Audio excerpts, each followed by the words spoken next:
यदा यदा हि धर्मस्य ग्लानिर्भवति भारत अभ्युत्थानम् अधर्मस्य तदात्मानं सृजाम्यहम् परित्राणाय साधूनां विनाशाय च दुष्कृताम्। उड़ान भरता है बड़ी बड़ी, पर नजर होती है मांस पर। इसी प्रकार लोग ऊंची ऊंची बातें करते हैं संन्यास में, पर नजर होती है माया पर। कल ये पढ़ा गया था, आज इसके आगे 13वां। क्या बोला? किसी जिज्ञासु ने सुकरात से पूछा कि दीपक तले अंधेरा क्यों है और चंद्रमा के मुख पर कलंक क्यों है। सुकरात ने पलटकर प्रश्न किया कि तुमने ये क्यों नहीं पूछा कि दीपक में ज्योति और चंद्रमा में चांदनी क्यों है। दीपक में ज्योति और चंद्रमा में चांदनी क्यों है। जिज्ञासु शांत हो गया तो सुकरात ने कहा, हमारा दृष्टिकोण गुणों की खोज का होना चाहिए, न कि दूसरों के दोष निकालने का। कितनी प्यारी बात बोली है। अब गुणों का, अगर आप किसी के गुण देखते हो हर एक के, और किसी के गुण एक एक गुण आप ले लेते हो, उसका क्या परिणाम होगा, और किसी के एक एक दोष देखते हो तो उसका क्या परिणाम होगा। दोनों का गुरु ने वर्णन कर दिया है। आप अगर किसी के गुण देखते हो, जैसा बोला, गुण देखने में क्या होता है, एक एक गुण आपने सबसे उठाया, और कोई ऐसा व्यक्ति नहीं है इस संसार में जिसके अंदर एक न गुण ना हो। किसी का बड़ा उदारचित है, कोई जो है बड़ा सेवाधारी है, कोई बड़ा बुद्धिमान है, कोई बड़ा ही उसका आईक्यू बहुत तेज है, किसी का भजन बहुत अच्छा गाता है, कोई बहुत अच्छा गुरुवाणी बता लेता है, कोई बहुत अच्छा लिख लेता है, कोई भजन बहुत अच्छा गा लेता है। तो कोई न कोई गुण किसी न किसी में है। अच्छा, मान लो तुम्हारी दृष्टि ऐसी कि कोई गुण नहीं ना, तो गुरु ने उसका जवाब दिया, अगर कोई गुण नहीं ना तब भी वो भगवान तो है। जो आपको दिखाई पड़ रहा है, फलाना व्यक्ति, फलाना मेरा भाई, मेरी बहन, मेरी भाभी, मेरी देवरानी, कोई दिखाई पड़ रहा है, वो आपको भ्रम के आधार पर दिखाई पड़ रहा है। मेरा भाई, मेरी बहन, मेरी भाभी, न भाभी है, न बहन है, न भाई है, कोई नहीं ना, वो है ही भगवान। कैसे? इसका गुरुजी ने क्लियर किया। बोला, जैसे अंधेरे में आप नारियल की रस्सी को देखते हो, तो आप नारियल की रस्सी आप कहीं काट के डाल दो, इतनी बड़ी, तो जहाँ आगे कटी हुई से उठी रहेगी, तो वो दूर से अंधेरे में ऐसा लगता सांप है। अब दरवाजे पर कहीं पड़ी रस्सी, तुमने देखा और जोर चिल्लाने सांप सांप सांप, घर वाले भागे टार्च लेकर के, देखे कहाँ सांप है। जब उन्होंने टार्च मारी तो देखा कि यहाँ तो वो है, रस्सी है। तो इस पर उन्होंने क्या बोला, अरे बड़े पागल हो, रस्सी और सांप समझे तुम्हें, चिल्ला रहे हो। अंधेरा होने के कारण रस्सी आपको सांप दिखी है नहीं ना, दिखी। एकदम ठीक इसी प्रकार से अज्ञान का अंधकार होने के कारण आपको जो ब्रह्म है, जो परमात्मा है, वो आपको जीव दिखता है। और वो जीव डिफरेंट प्रकार के, चाहे वो आप कोई लड़का हो, चाहे लड़की हो, चाहे वो जो है शेर हो, चाहे हाथी हो, चाहे गुजर हो, कोई हो, हर जीव में शक्ति किसकी है, और कोई भी जीव जिंदा क्यों है और कब तक जिंदा है, इस चीज को गहराई से आप सोचो, मनन करो, तो हर जीव में उसी ब्रह्म की शक्ति के कारण वो जीव चल रहा है, फिर रहा है, उठ रहा है, बैठ रहा है, खा रहा पी रहा है, सब है। जिस पल जिस घड़ी उस ब्रह्म की शक्ति से उस जीव का कनेक्शन कट होता है, उसी पल वो जीव जो है निर्जीव हो जाता है और राम नाम सत्य जाता है। कोई ऐसा प्राणी इस पूरे ब्रह्मांड में है भगवान की शक्ति से कट हो और वो जो है वो जिंदा रहे, खाता पीता रहे, बोलता रहे। जैसे कोई पतंग जब तक उड़ाने वाले की डोर से बंधी है तब तक आकाश में उड़ रही है। अब जिस पल वो पतंग डोर से कट गई, किसी ने काट दिया, तो वो क्या आकाश में उड़ेगी? धरती पर आ जाएगी। एकदम ठीक इसी प्रकार से जब तक उस परमात्मा की शक्ति से आपका कनेक्शन है तब तक आप उठ रहे हो, बोल रहे हो, खा रहे हो, पी रहे हो, गा रहे हो, भजन गा रहे हो, सब कर रहे हो। जैसे ही उसका कनेक्शन कट हुआ वैसे ही वो चल मेरा भाई। और ऐसे ऐसे उदाहरण हम लोगों ने देखे हैं जो कि इस बात पर गुरु की विश्वास करना पड़ता है। कैसे? जैसे कोई पत्नी अपने पति को खाना खिला रही थी। भाई ये डाइनिंग टेबल है और ये उनका रसोई घर है, खाना खिला रही है, दे रही है एक एक फुल्का सेक सेक के गरम गरम। वो कभी 2 फुल्का खाते थे, कभी 3 फुल्का खाते थे। 2 फुल्का खा लिया, अब उसके बाद में पूछा तीसरा फुल्का दें, खा रहे हैं, 2 फुल्का खाया और तीसरा दें, कुछ बोला नहीं। अरे हम पूछ रहे हैं दें तीसरा फुल्का, बोलते क्या ही नहीं, छुआ लुढ़क गए। बताओ, खाना सामने खा रहे हैं, 2 फुल्का खा लिया, तीसरे के लिए कभी मांगते कभी नहीं मांगते, तीसरा फुल्का दें, बोल नहीं रहे। जब नहीं बोल रहे तो 2 बार पूछा, नहीं बोला तो तीसरी बार उनको हिलाया, सुनते काहे नहीं।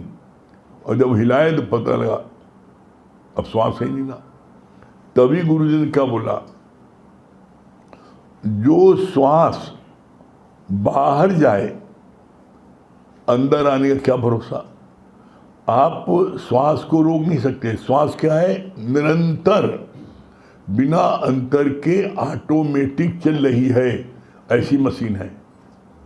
जब तक आप जिंदा हैं दुनिया में कोई ऐसी मशीन नहीं ना।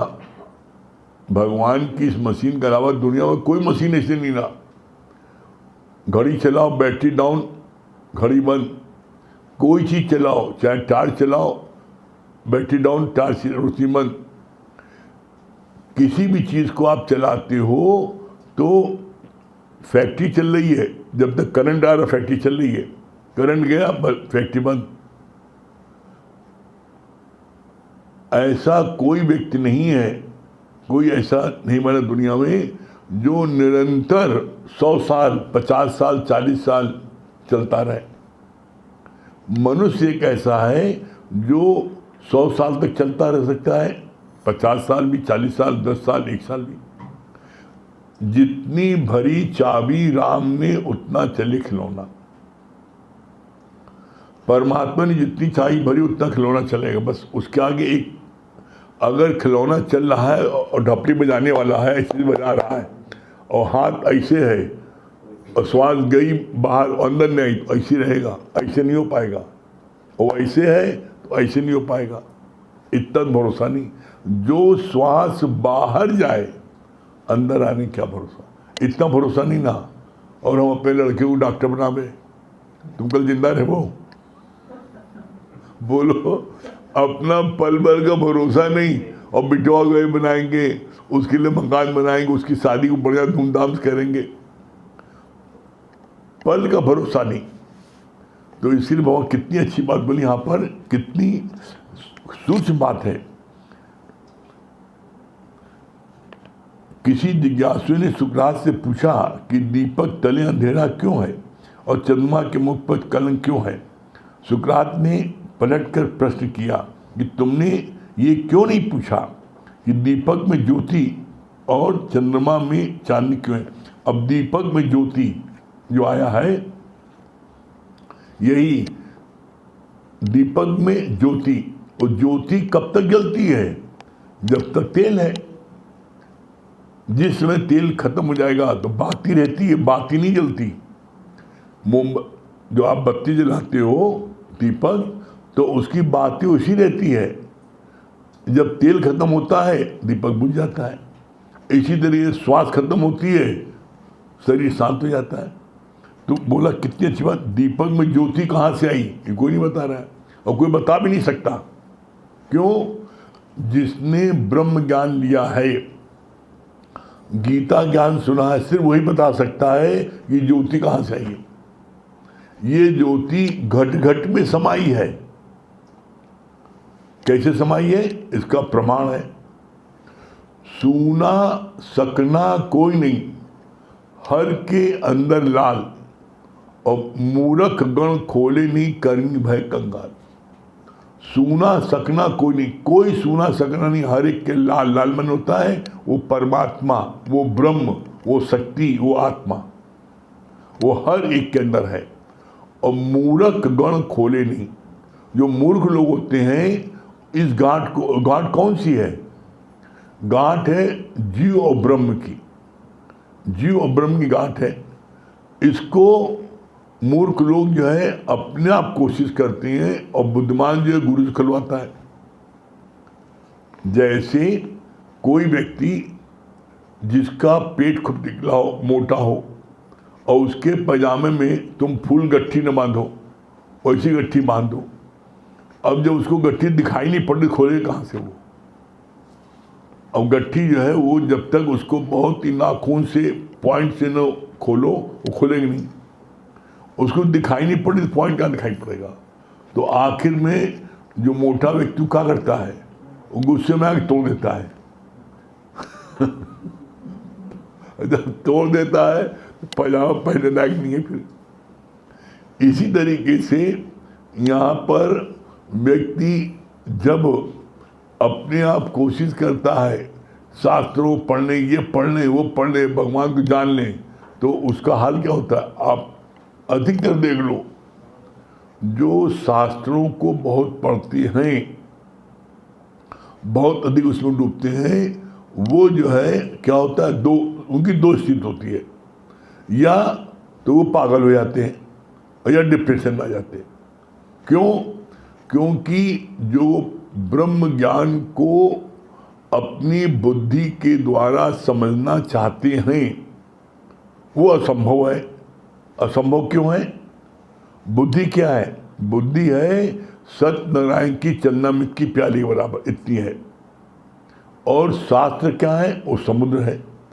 तो समुद्र को क्या प्याली में भरा जा सकता है? नहीं। जैसे बोला पुत्र क्या जाने पिता की शादी। अब जो पुत्र है पिता की शादी जानेगा। पिता घोड़ी बैठ के आए थे कि उस पर आए तो बग्घी बैठ के आए थे। कोई पूछे बिटवा से, बेटा तुम 24 साल के हो गए हो, ये बताओ तुम्हारे पिताजी जब शादी के लिए गए थे तो किस घोड़ी बैठ गए थे कि उस पर बग्घी बैठ के गए थे, काहे बैठ गए थे? बता पाएगा? जिसका जन्म ही नहीं हुआ है, अभी वो उसका अस्तित्व नहीं है, तो वो पिता को क्या बताएगा? अरे वो तो जब पैदा होगा उसके बाद में जब होश संभालेगा तब उसको पता लगेगा कि जो है ये तो माँ जिसको कह देती है मेरा पिता है, ये तुम्हारा पिता है, बच्चे को विश्वास करना पड़ता है। क्या बच्चा कोई कह सकता है ये मेरा पिता है? उसने देखा क्या? माँ के विश्वास पर ही बेटे को विश्वास करना पड़ता है मेरा पिता है। जब बच्चा पैदा होता है तो उस समय उसको पता है कि मेरा पिता कौन है? नहीं। तो ये कहाँ से बता सकता है कि मेरे पिता जो घोड़ी बैठ के आए थे कि बग्घी पर आए थे? कैसे आए थे? तो इसीलिए बोला पुत्र क्या जाने पिता का जन्म, पुत्र क्या जाने पिता की शादी। इसी तरीके से कोई व्यक्ति अपने आप इस ब्रह्म ज्ञान को, गीता ज्ञान को समझना चाहता है तो ये वही हाल होगा जैसे पुत्र क्या जाने पिता जन। ये शास्त्र हजारों साल पुराने, हजारों साल, और तुम अभिभाय हो। इसीलिए अर्जुन को जब भगवान कृष्ण ने क्या बोला, मेरे तुम्हारे अनेकों जन्म हुए हैं, तू नहीं जानता मैं जानता हूं। तो अर्जुन तो कृष्ण को यही देखता था कि मेरा सखा है, मेरे साथ उठता बैठता है। जब कृष्ण ने इस बात को बोला, तू नहीं जानता मैं जानता हूं, तुम्हारे मेरे अनेकों जन्म हुए हैं, तो इस बात को अर्जुन को विश्वास नहीं हुआ।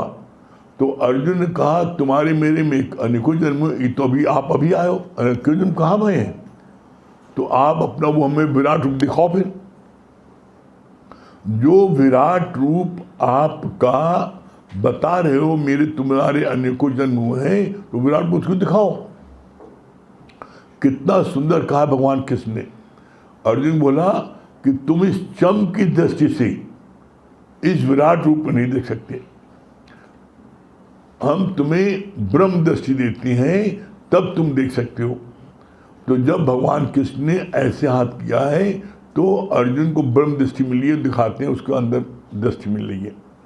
उसके बाद उसने कृष्ण को देखा और देखने के बाद वो बड़ा विचलित हो गया, व्याकुल हो गया, डर गया, इतना भयानक रूप देख करके। क्या देखा भयानक रूप, जब उन्होंने अपना पूरा ब्रह्मा का रूप दिखाया तो देखा सारी दुनिया, सारे जीव एक तरफ तेजी से मर रहे हैं, उनके मुख में जा रहे हैं, और एक दूसरे मुख से सारी दुनिया के जीव जंतु पैदा और निकल रहे हैं।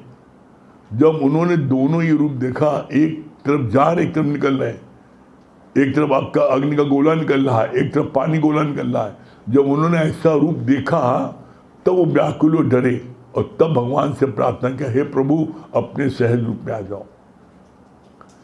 इसी तरीके से जो ये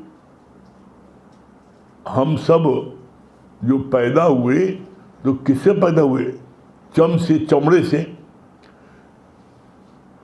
स्त्री पुरुष का मिलन हुआ, चमड़े मिले, उससे पैदा हुए, तो चम की दृष्टि है। तो चम की दृष्टि से हम ब्रह्म कैसे देख सकते हैं, हम गुरु कैसे पहचान सकते हैं, हम भगवान कैसे पहचान सकते हैं। जब गुरु हमें ब्रह्म दृष्टि देता है तब हम गुरु को और भगवान को पहचान पाते हैं। इसीलिए कहा जाता है, क्या बोला जाता है, गुरुमुख से मेरा नया जन्म हुआ। एक जन्म होता है माँ बाप से, वो जन्म तुम्हारा कितने बड़े हो गए, तुम 50 साल के हो गए, 40 साल के हो गए, वो सब व्यर्थ है। और आप देख लो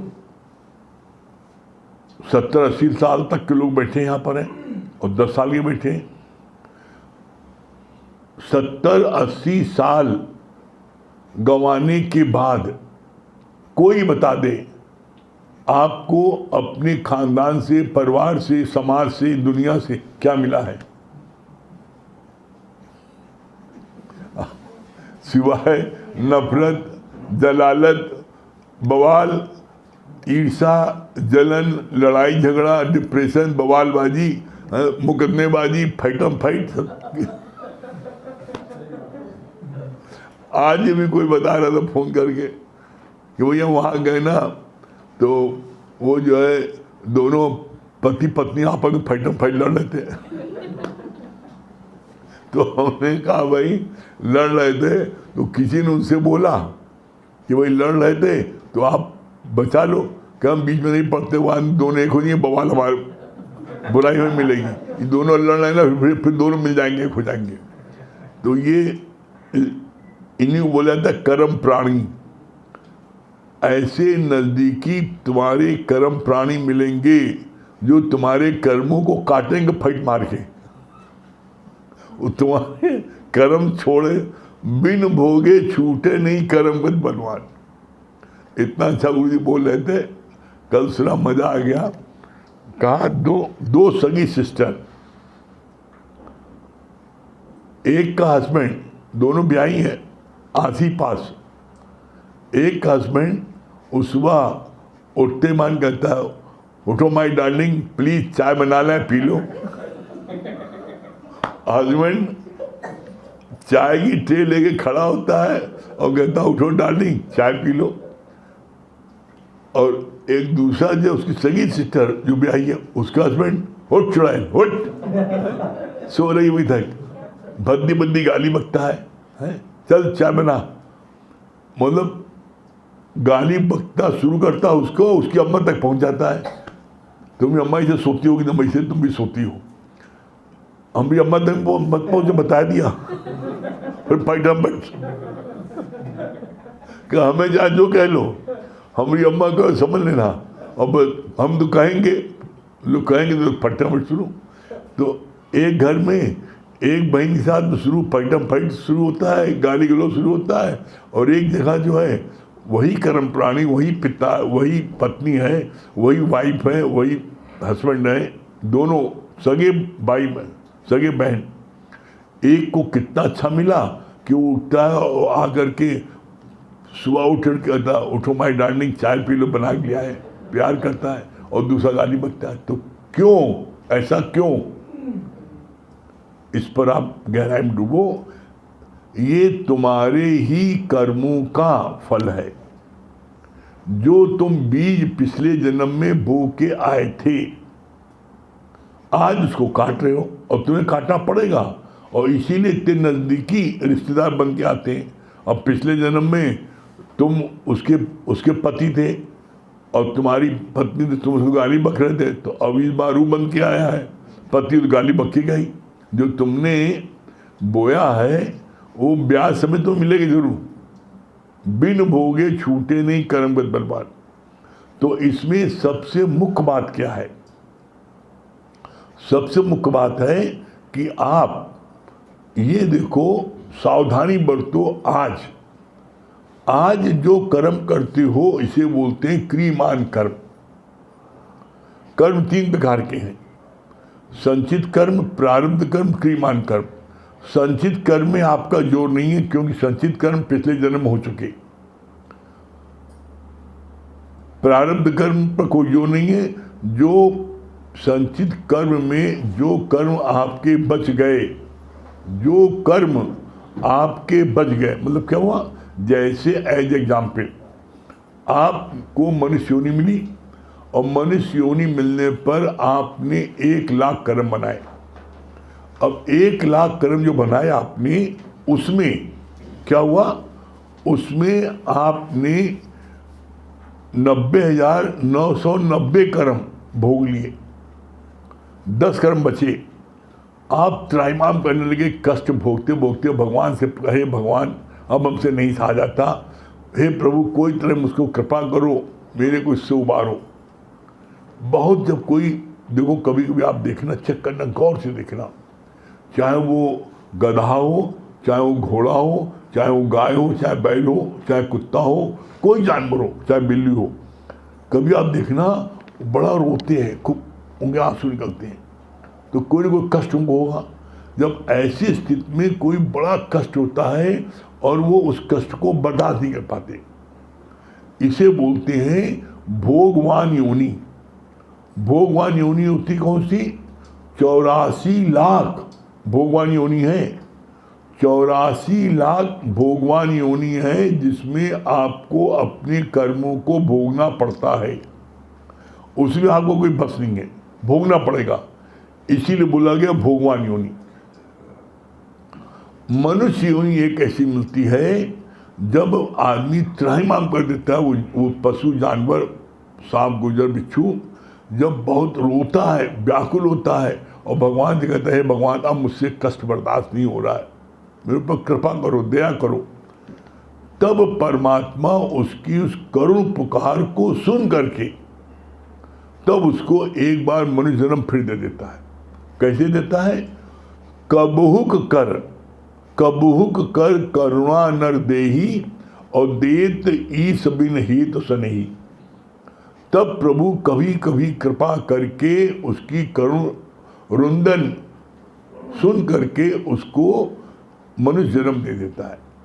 लेकिन जो उसके 10 बैलेंस कर्म बाकी रह गए, 9,990 कर्म उसने काट दिए। जब 10 कर्म बचे थे तो उसने भगवान से प्रार्थना किया, भगवान अब हम कष्ट बर्दाश्त नहीं कर पा रहे हैं, मुझको उठा लो। तो भगवान उसको उठा लेते हैं, लेकिन उसके बैलेंस में 10 कर्म अभी बाकी हैं।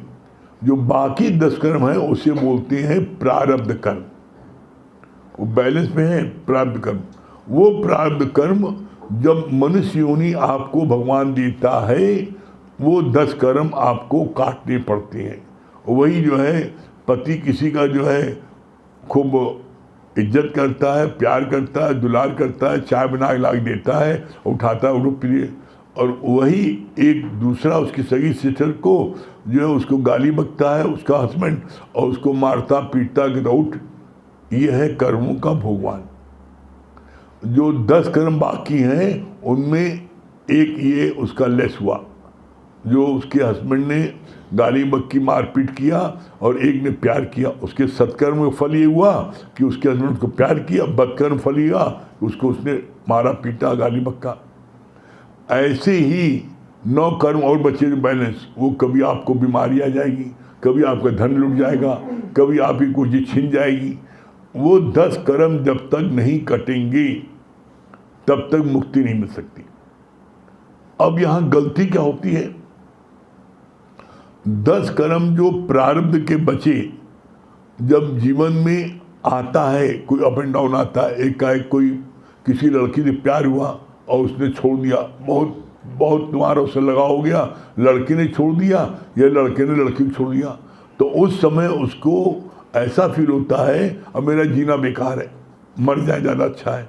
मतलब वो अपने को बड़ा अकेला असहाय फील करता है कि देखो इतने दिन इतने साल इसके साथ में हम घूमे फिरे और इतनी बात तय, आपस में एक दूसरे ने प्रण किया, प्रतिज्ञा किया, कसमें खाई, हम दोनों एक दूसरे के साथ साथ जन्म देंगे और दो एक जन्म नहीं दे पाया।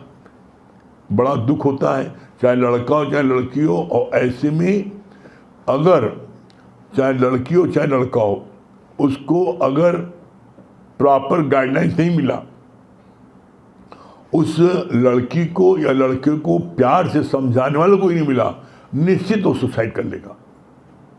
ऐसे में कोई केस ऐसा होता है तो चाहे लड़का हो चाहे लड़की हो, उसको बड़े प्यार से उसको समझाओ, बहुत प्यार से उसको उसको उसको एहसास कराओ कि तुम्हारा मनुष्य जन्म जो है इतना अनमोल है, ये मनुष्य जन्म अनमोल है, तुम क्यों गंवा रहे इधर।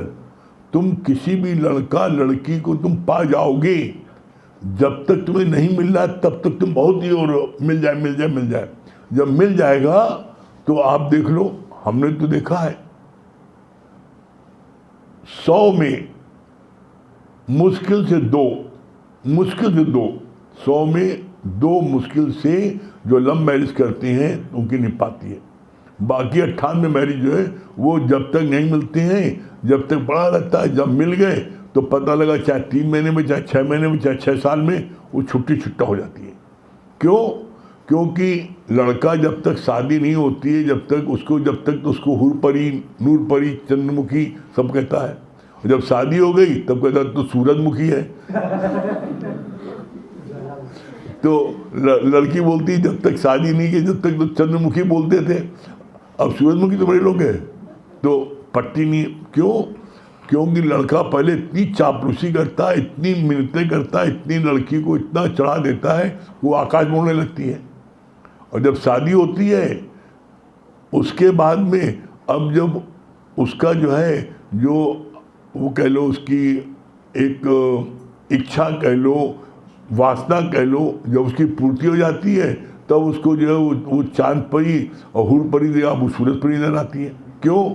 पहले तो जो जो चीज़ डिमांड करती सब चीज़ ला के देता, जितनी मांगती तो उसे दुगना देता था। अब जब बाल बच्चे हो गए तो वो क्या करें, तुम्हारा करें किसका करें बताओ, तो उसमें होती खिंचा के लड़ाई झगड़ा होता है। रिजल्ट ये होता है कि 100 में मुश्किल से 2% सक्सेस होती है, बाकी सब में आपस में लड़ाई झगड़ा हो जाता है। तो यहाँ पर गुरु जी ने क्या बोला? गुरु ने बोला कि तुम बी नॉर्मल एंड नेचुरल। तुम्हें अभी समझ नहीं है कि लड़का बड़ा बढ़िया, बड़ा सुंदर है, जब तक नहीं मिले हो, जब तक तुमने उसका संग नहीं किया है, तुम्हें लड़का बड़ा अच्छा लग रहा है, और लड़की से बात करो, कहता है दुनिया में ऐसा लड़के ही नहीं कोई। आज ही कोई बोल रहा था कि जो है वो हमरे फलाने बहुत अच्छे हैं, बहुत अच्छे हैं, और वो जो है वो बड़े एकदम बिल्कुल इतने सीधे हैं, पूछो नहीं। हमको उसकी बीवी पूछो कितने सीधे हैं।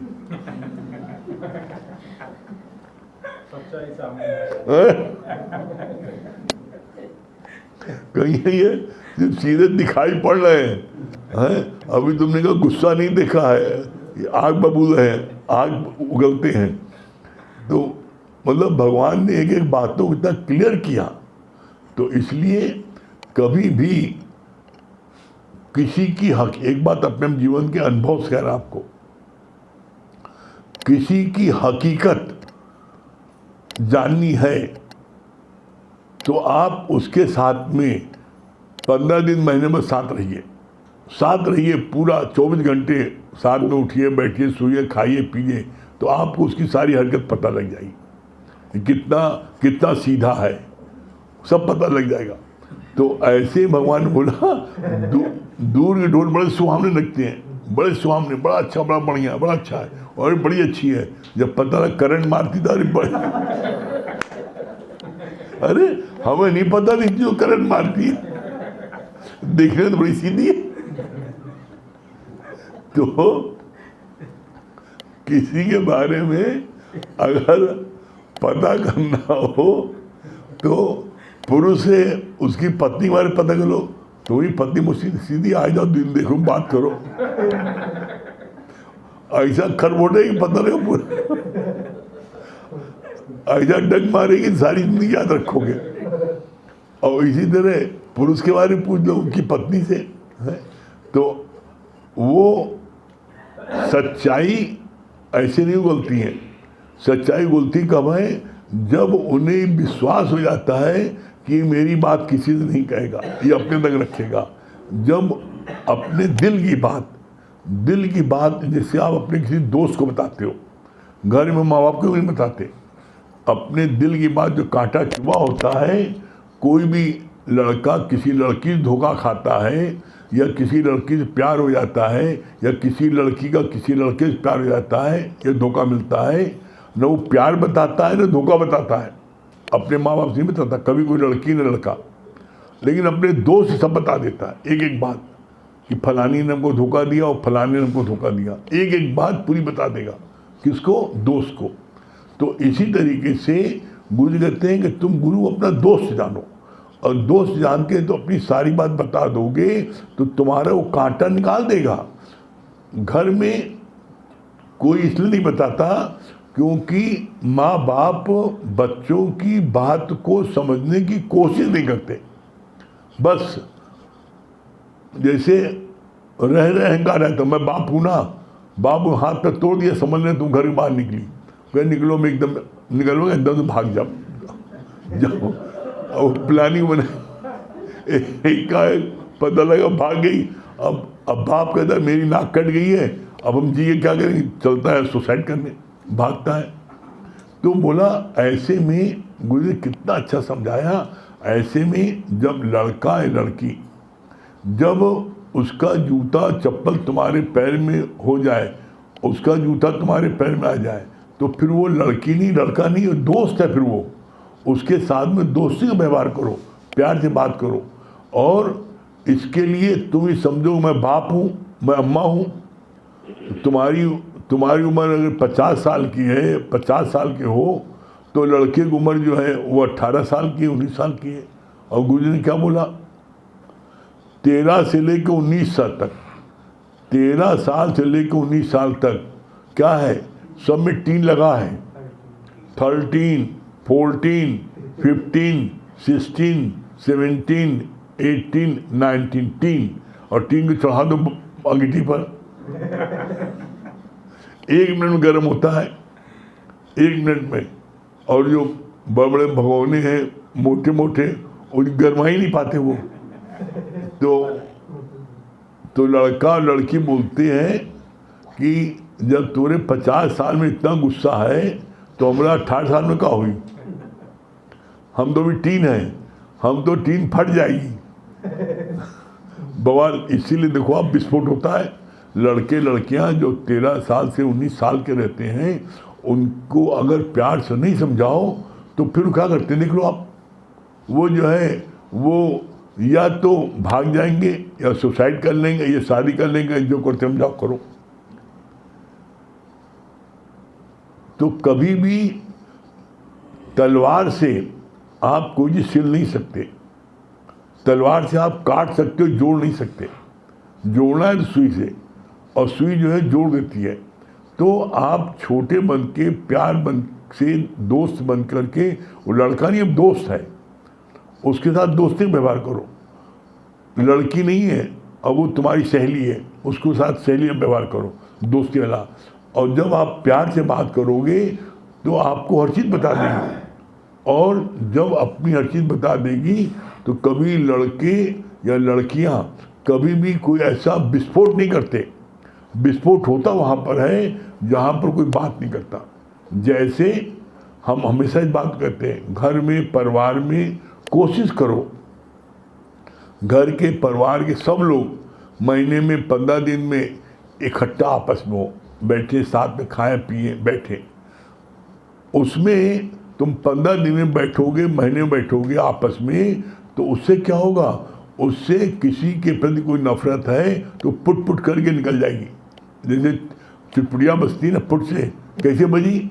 अब जैसे आप सब खाना खा रहे हो, अब खाना खा रहे हो और जो आपको पसंद नहीं है, अब आप उसी ने कह दिया जरा गिलास उठा दे पानी का, तो उठा देगा, ले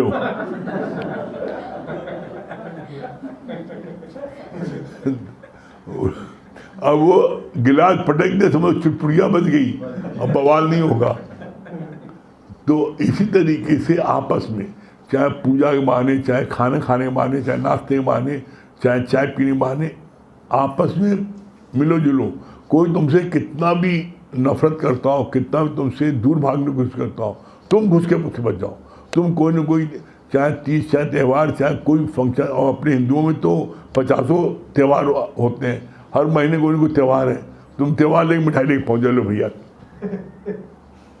क्या करेगा? अरे हमें नहीं खाना है, एक बार नहीं खाएगा, कोई बात नहीं, प्रसाद लाए थे रख दो। और जब प्रसाद लाए तो कोई बार जरूर रहेगा, सर प्रसाद लाए हनुमान जी का, कहीं हनुमान जी कहता ना मारे। जब तुम्हारा 3 बार प्रसाद खा लेगा तो उसका गुस्सा जो है शांत हो जाएगा। तो गुरु जी ने युक्ति बताई कैसे आपस में घर में मिलकर रहो, प्यार से रहो, जिससे कि घर स्वर्ग हो जाए। नहीं, हम तो देख रहे हैं घर घर लागी आग। कोई घर ऐसा नहीं है जिसके घर में मात्र 4 बंदे, पिद्दी 4 हो टोटल, या 3 होंगे, और 3-4 जो हैं वो सबका अपना, एक का पूरब मुँह, एक का पश्चिम है, एक का उत्तर, एक का दक्षिण, कोई किसी मिल ही नहीं रहा है। सब अपने अपने कमरे में टीवी लगा। हम कहा उसके कमरे में जाए, हम उसके, वो हमारे कमरे में जाए, मैं क्यों जाऊँ? अच्छा, और जब कमरे में आता कहा आए हो, बड़ा बवाल है, हम उसके कमरे में जाएंगे नहीं। और जब वो आएगा तो ऐसा क्या बात है, कहा हो, क्या काम है? बेचारा वो अंदर आने हिम्मत नहीं करता। तो बोला चाहे कितना भी हो, उसके बावजूद भी तुम उसके कमरे में घुस कर बैठो हैं, और उसको जो कुछ न कुछ उसको जो गिफ्ट देते रहो। जब देते रहोगे हैं प्रसाद के बहाने, तो जब वो खाएगा 4 बार प्रसाद का, तो धीरे धीरे उसके अंदर के जो नफरत है, क्रोध है, वो कम होगा और एक दिन प्यार करने लगेगा। बाकी कोई दूसरा उपाय नहीं है। तुम सोचो हम भी अखड़े रहे, वो अखड़े रहे, तो क्या होगा? परिणाम होगा घर जो है नरक हो जाएगा। घर ईंट पत्थरों से नहीं बनता है, घर प्यार से बनता है।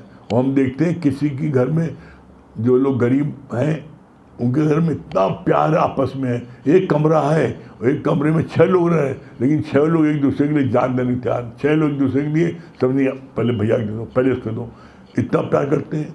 लेकिन जहाँ धन किसी पास आता है, हमने कहा धन एक ऐसा वो है कि जैसी धन आता है आपस में प्यार सब खत्म। तो कोशिश इस बात की करो कि प्यार खत्म ना हो, चाहे धन हो चाहे न हो।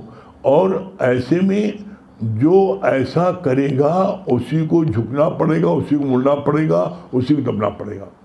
लेकिन ऐसा करने पर आपके मन में परम आनंद की प्राप्त हो। टिक फॉर टैक नहीं करो, झुको। और बोला नहीं, नम्रता वाला हमेशा झुकता है, और नम्रता वाला कोई मरता नहीं। नम्रता जो न मरे, और जो अकड़ता है, बोला अकड़ना तो मुर्दे की पहचान है। ठीक है। क्या बोलनी है?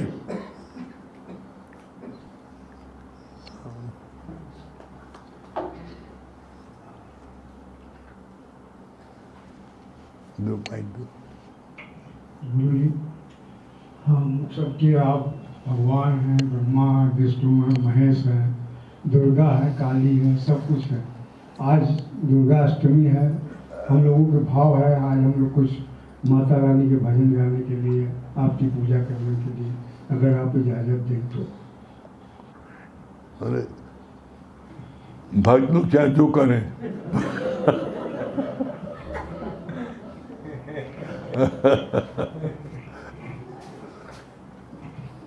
वो आता नहीं है, भक्तों के बस में रहते हैं भगवान, भक्तों की मुट्ठी में बंद रहते हैं भगवान। हाँ, ये और भक्ति सबसे बड़ा होता है। भक्ति सबसे बड़ा होता है। भक्त को भगवान को पहचानता कौन है? अगर भक्त न हो तो भगवान को पहचान ही नहीं, तो भक्त ही सबसे महान होता है। और भगवान की पहचान कौन देता है? तो भक्त देता है। ये सुना ही नहीं भक्त वाला? सुना ना, मैं बड़ा मैं बड़ा, नहीं सुना? सुन लीजिए, बहुत बढ़िया है। मैं बड़ा, सबका मैं बड़ा। तो आकाश बड़ी हुई, धरती में काहे खड़ा? फिर अपने बल खड़े हो। फिर आवाज आई, धरती में आई ना, मैं बड़ा, तो आवाज आई कि फिर धरती में क्यों खड़ा? तो धरती में क्यों खड़ा है? अपने बल में खड़े हो। तो अब इसके बाद में जो है कि उसके बाद क्या बताया था? फिर धरती को अपमान हो गया, मैं बड़ी। तो बोला मैं बड़ी, शेषनाग को अहंकार आ गया। धरती ने मैं बड़ी, तो शेषनाग पर क्यों चढ़ी? धरती कहाँ पर टिकी है? शेषनाग पर। अब शेषनाग को अहंकार आ गया, मैं बड़ा, तो शंकर गले में क्यों पड़ा? अब शंकर को अहंकार आ गया, मैं बड़ा, तो रावण के हाथों में क्यों पड़ा? शंकर ने को रावण ने हिमालय सहित शंकर को उठा लिया था। तो बोला अगर तुम बढ़े तो रावण के हाथों क्यों पड़े? अब रावण को अहंकार, मैं बड़ा। तो कहा बाली के कांग में 6 महीने क्यों पड़ा? बाली से लड़ने गया था, ताल ठोका, तो बाली अपने काम धंधे में व्यस्त था, तो उसको कांग में दबा लिया और अपना काम धंधा 6 महीने तक करता रहा। 6 महीने बाद उसको याद आया कि अरे मेरे कांग बंद है। तो बोला बाली की कांग 6 महीने क्यों पड़ा? अब बाली को अहंकार आ गया, मैं बड़ा। तो बोला तुम बड़े तो राम के चरणों क्यों पड़े? अब राम को अहंकार है कि मैं बड़ा, तो राम कहाँ पड़े हैं? राम पड़े भक्तों के, भक्तों का। भक्त कौन पड़ा भैया?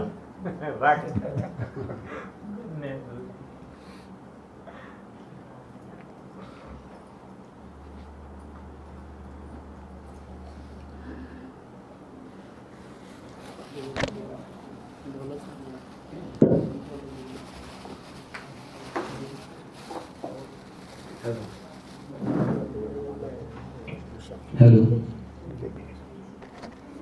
बोले सच्चे दरबार की, बोले गुरु महाराज की। आज साक्षात हमारे मुरारी भगवान वृंदावन से चल के आज अपने भवन में साक्षात नवरात्र की अष्टमी का पावन पर्व, कल रामनवमी का पावन उत्सव, साक्षात भगवान विराजमान हो गए हैं। तो ये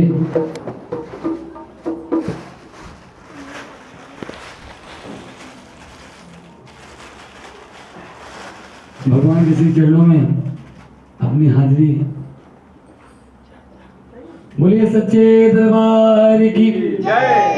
बोले सदगुरु महाराज की जय। दुर्गा मैया की जय। काली मैया की जय। ललिता मैया की जय। आलोपी मैया की जय। कल्याणी मैया की जय। जयकारा शेरा वालिदा ओ साचे दरबार जय। टीका लिख दिया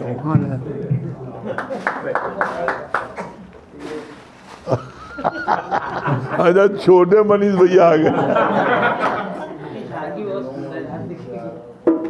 बड़े मियाँ छोटी में सुभान अल्लाह बोले सच्चे दरबार की माता जिनको याद करे बोलोगी निराले होते हैं।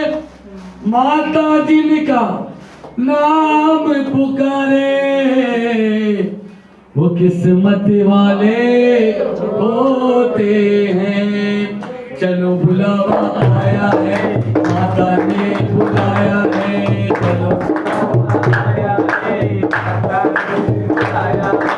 चलो बुलावा आया है माता ने बुलाया है।